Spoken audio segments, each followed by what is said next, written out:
السلام علیکم ویورز، آج کی ویڈیو میں دوستوں میں آپ کو تلا جات کے بارے میں بتاؤں گا۔ آگے چلنے سے پہلے میں اپنے تمام دیکھنے والوں سے یہ گزارش کرتا ہوں کہ جن بھائیوں نے ابھی تک میرا چینل سپر ہیلتھ سبسکرائب نہیں کیا وہ میرے چینل کو سبسکرائب کر دیں اور ساتھ گھنٹی کے بنے نشان کو دبا دیں تاکہ میری ہر نئی آنے والی ویڈیو کا نوٹیفیکیشن آپ کو مل جائے۔ تو دوستوں آج کی ویڈیو میں آپ کو دو قسم کے تلا جات کے بارے میں بتاؤں گا۔ تو دوستوں پہلے میں آپ کو اس تلا کے بارے میں بتاؤں گا جو آپ کو مارکیٹ میں ایزیلی مل جائے اور اس کا رزلٹ بھی اچھا ہو۔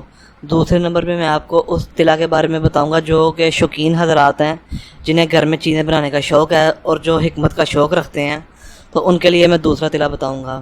تو دوستوں آپ کسی بھی پنسار سٹور پہ چلے جائیں، پنسار سٹور والوں نے ہمدرد اور کرشی کی اور دوسری اجمل والے دواخانوں کی چیزیں رکھی ہوتی ہیں۔ آپ نے پنساری کو کہنا ہے کہ ہمدرد والوں کا جنٹول آئل دے دیں، ٹھیک ہے، کہ ہمدرد والوں کا جنٹول آئل دے دیں۔ یہ دوستوں نفس کی سختی کے لیے بڑا ہی اچھا تلا ہے۔ اگر آپ کے نس میں سختی نہیں آتی، آپ اندرونی طور پہ آپ چست ہیں، آپ کی خوراک بھی ٹھیک ہے، پھر بھی آپ کو نس میں سختی نہیں آتی، تو دوستوں آپ اس تلا کا استعمال کریں، جنٹول کا۔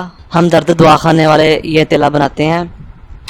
دوسرے نمبر پہ دوستوں جو لوگ کہتے ہیں کہ ہمیں کمپنی کی چیزیں اچھی نہیں لگتی یا وہ خود گھر بنانے کے شوقین ہیں، وہ کہتے ہیں کہ ہم نے گھر میں چیز بنانی ہے، تو دوستوں اگر آپ گھر میں تلا بنانا چاہتے ہیں تو آپ 100 گرام لے لیں تلوں کا تیل اور 1 گرام کشمیری زعفران یا کوئی بھی اچھا زعفران لے لیں، ٹھیک ہے۔ 100 گرام تلوں کا تیل اور 1 گرام زعفران، تو دوستوں یہ آپ نے کسی کھرل میں ڈالنا ہے زعفران، اور زعفران کے اوپر سے آپ نے 100 گرام تلوں کا تیل ڈال دینا ہے۔ اسے دوستوں آپ نے 1 گھنٹے تک کھرل کرنا ہے۔ جب آپ 1 گھنٹے تک کھرل کر لیں گے تو کھرل کرنے کے بعد زعفران بالکل تیل کے اندر حل ہو جائے گا، اس طرح حل ہو جائے گا جس طرح نمک پانی میں یا چینی پانی میں حل ہو جاتی ہے۔ تو دوستوں یہ آپ کا تلا تیار ہے، تو کسی بوتل میں محفوظ کر لیں، ٹھیک ہے۔ نس میں سختی کا بہت زیادہ مسئلہ ہے تو صبح دوپہر شام دن میں 3 دفعہ مالش کر رہے ہیں، ورنہ رات سونے سے پہلے ہی کافی ہے۔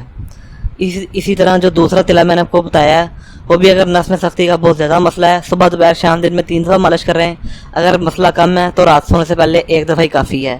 امید کرتا ہوں کہ میری آج کی ویڈیو آپ کو پسند آئی ہوگی۔ اگلی ویڈیو میں کسی نئی نسخے یا میڈیسن کے بارے میں آپ کو بتاؤں گا۔ اللہ حافظ۔